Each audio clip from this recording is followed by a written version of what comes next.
Welcome to In the Making. I'm Teresa Au. Join me for conversations with creatives, solopreneurs, and experts as we explore the unique challenges and surprising rewards of the creator economy.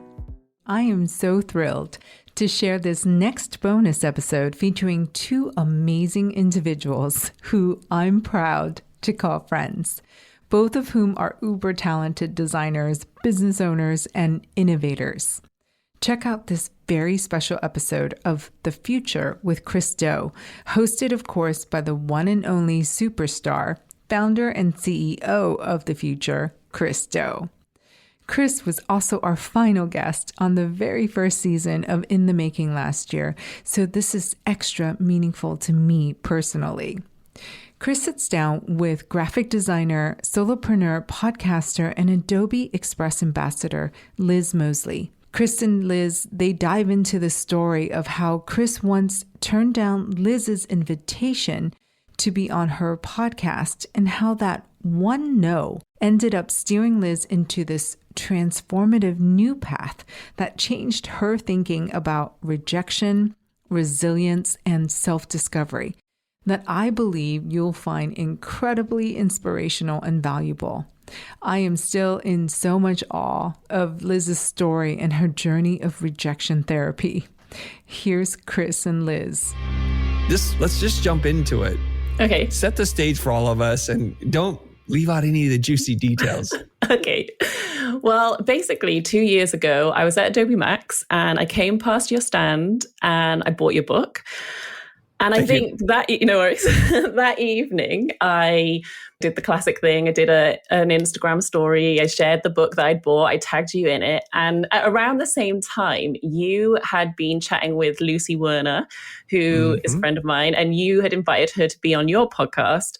So I post this Instagram story and you replied, very polite, saying thank you for the share. And so I was like, oh, okay, he's sent me a DM. If I reply now, he's probably going to see it because it'll be like, in the priority bit of his inbox.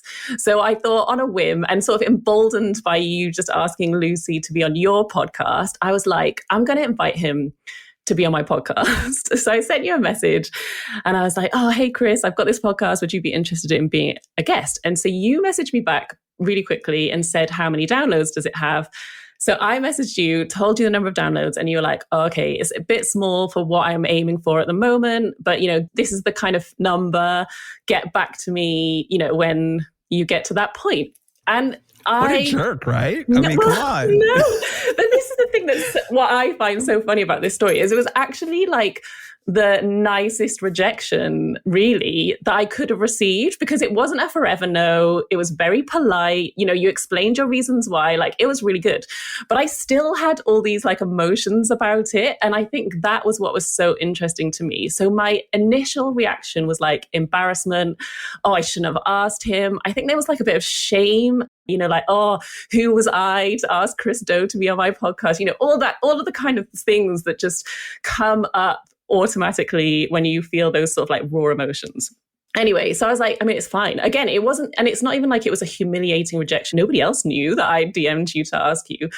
So that was all fine. And I just sort of like sat with that for a while. But it was really intriguing to me, I think, how my response just did not seem to marry up to the rejection that I'd received, right? So it, like I've already said, it was a really nice rejection. And I was like, why did I have such a strong, emotional reaction to it? It's not like I was sitting there crying, but, like I was sort of processing Tell the truth, come on. I was like processing these feelings that I had about it. And I think what was interesting to me was that my brain really quickly went to, okay, I'm not going to do that again because this doesn't feel good. And so over the coming months, I started to think about that. And I was like, if that is my response to such a nice rejection, what is my fear of rejection like holding me back from? And then it just kind of like dawned on me all the ways that this was probably holding me back in my career, in my business. And so one of the things that I have found since starting my own business is that I've had to, I guess, like confront a lot of aspects about myself, what I'm like, the positives and the negatives. And one of the things that I have learned is that I'm quite good if I set myself a challenge or I like gamify something. And so I was like, okay, I know what I'm going to do. I've heard of a few people doing this before. I'm going to set myself a rejection challenge. So I was like, I'm going to try and get 100 rejections in a professional capacity in 6 months. And I'd seen like people do this on TikTok, and they'll just like go up to random people in the street and be like, will you sing a duet with me? And the person will be like, no, thanks. And there's also a really good TED talk by a guy, I'm probably going to say his name wrong, but Jia Jiang. And he did a talk, What I Learned from 100 Days of Rejection. And then a friend of mine who's an illustrator had done something a few years previously where she, did a similar challenge. So I was like, great, I'm going to do this challenge. And so I started it and I started documenting it. And everything's content, right? So I started sharing about it on social media and people were interested. A lot of people were quite confused, like, why on earth would I be going out pursuing rejection? And it's honestly had a profound impact on my life and my career and my mindset. And it's been amazing. And it's all thanks to you saying no to being on my podcast. So in summary, you're saying even my no's are powerful in coaching. Yeah, totally. That's what I'm getting from this. Okay, people need to know I'm kidding around because they're like, oh my God, the ego on this guy is just ridiculous. So Liz, for people who don't know who you are, please introduce yourself and tell us a little bit about who you are and what you do. Okay. I am a graphic designer. I'm based in the UK. I now sort of specialize in branding for small businesses. And I'm also a podcast host. And my podcast is called Building Your Brand.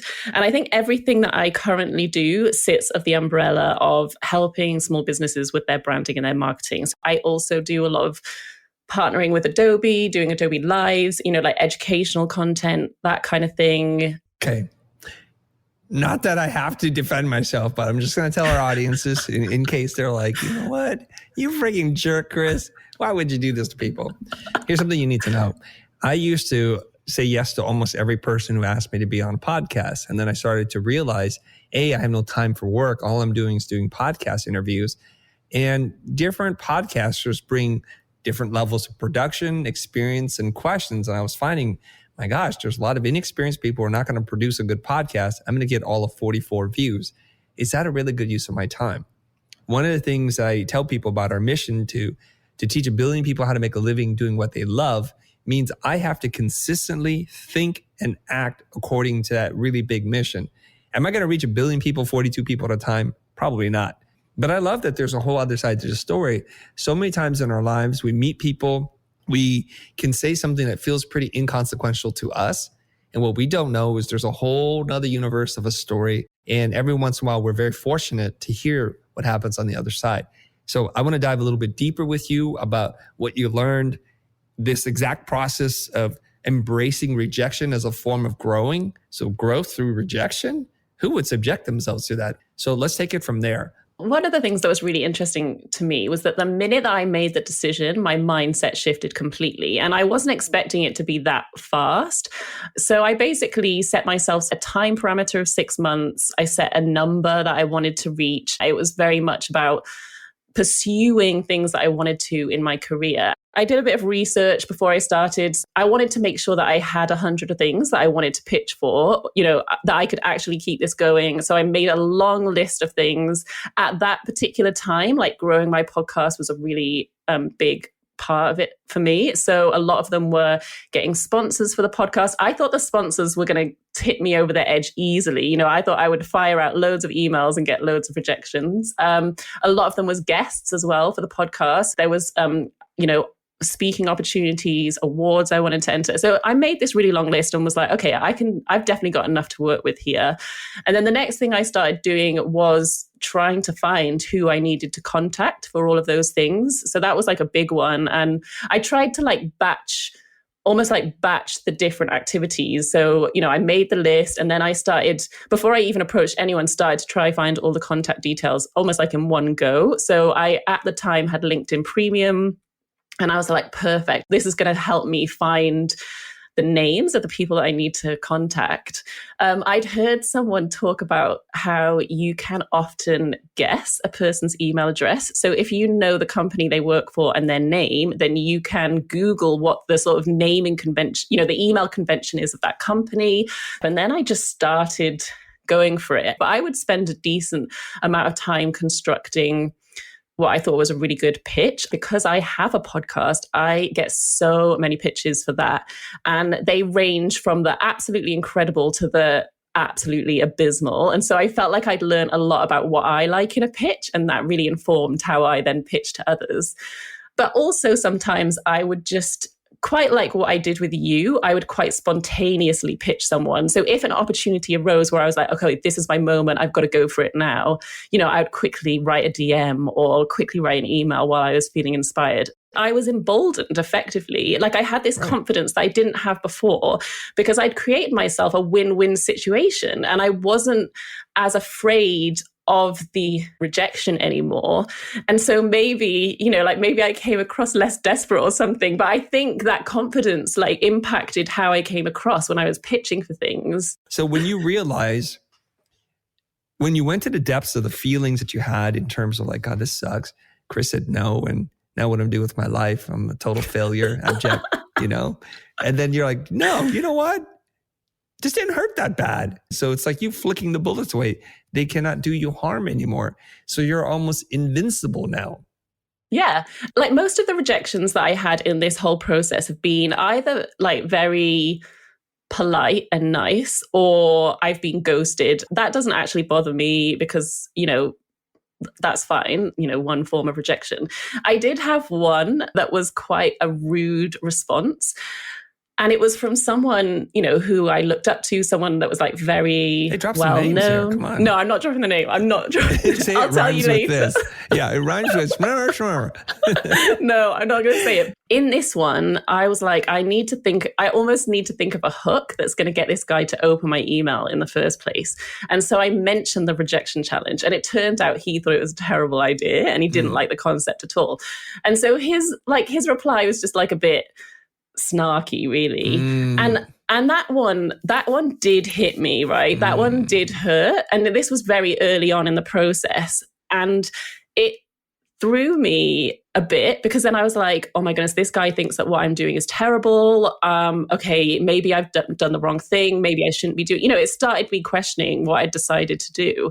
But what was amazing about it was how much quicker I recovered than I ever would have done before. I sort of mulled it over for an hour and was a bit like, oh, that was a bit harsh. And then I was like, you know what? I know that this is working for me. This is a personal project and it's doing amazing things for me. So actually, it's okay if this guy doesn't like what I'm doing.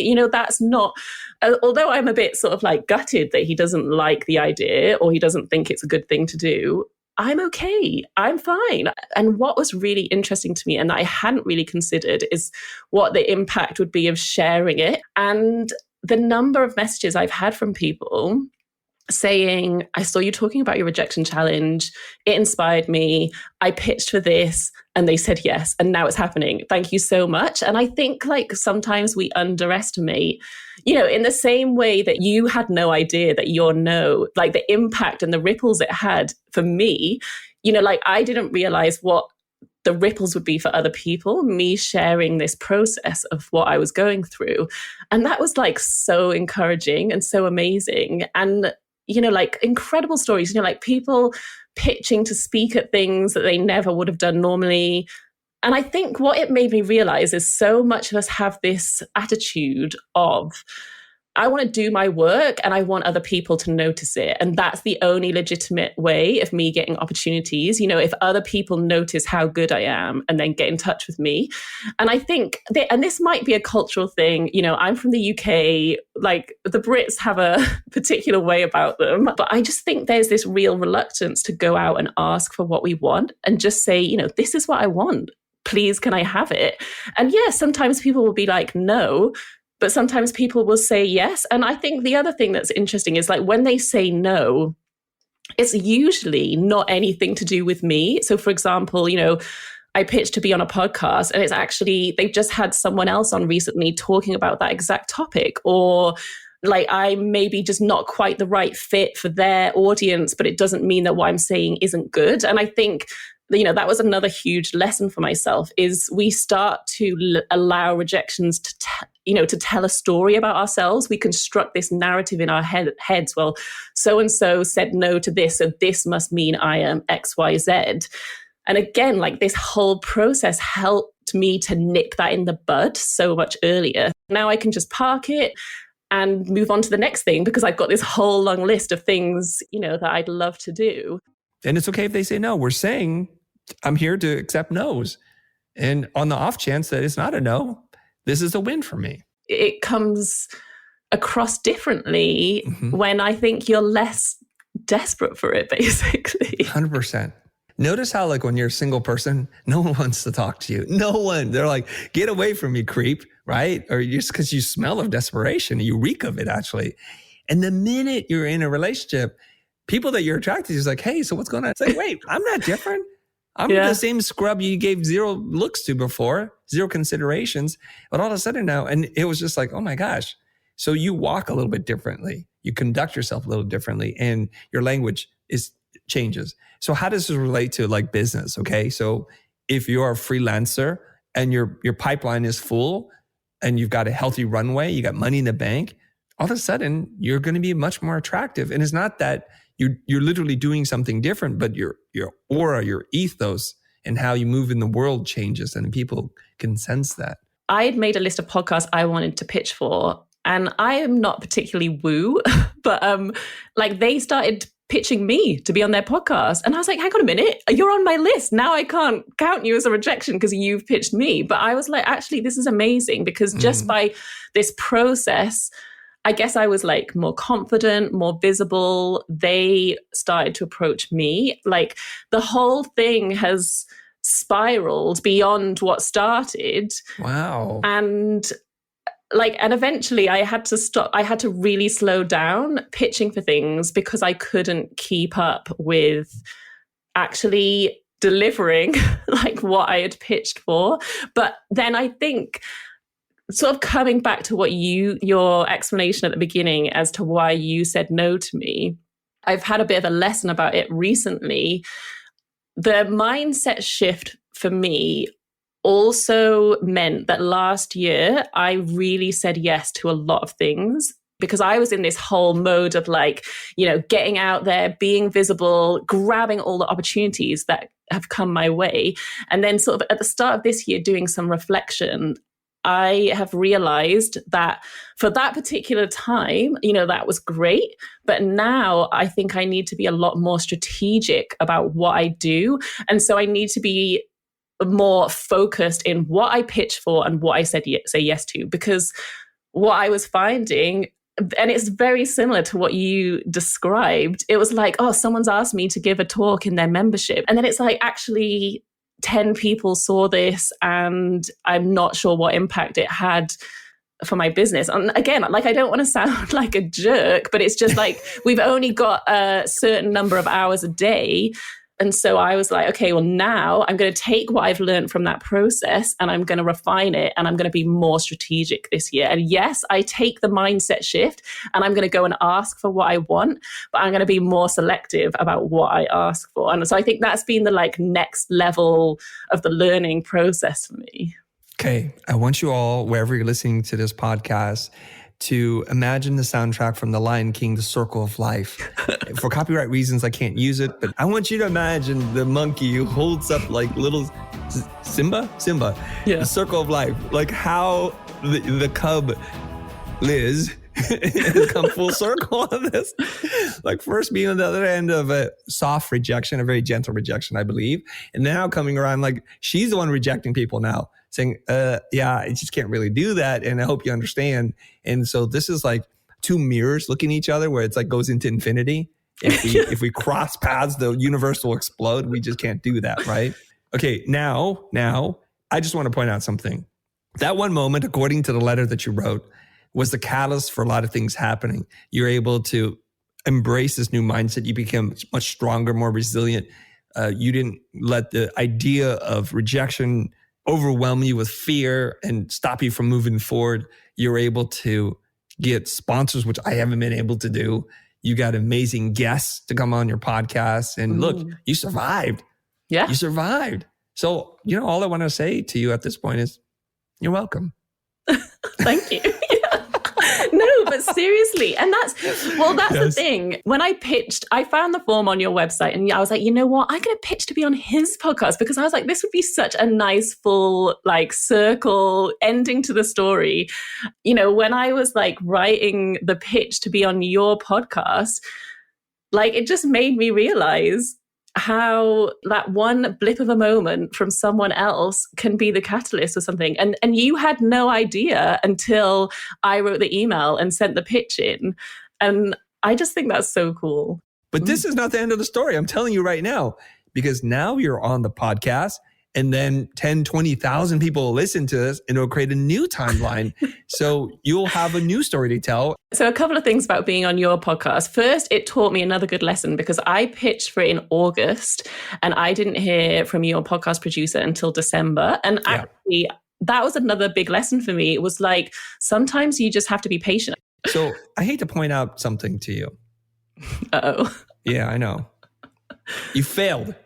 I did fail. You failed in your mission to get 100 rejections because what you chalked up as a rejection was just a yes waiting to be birthed.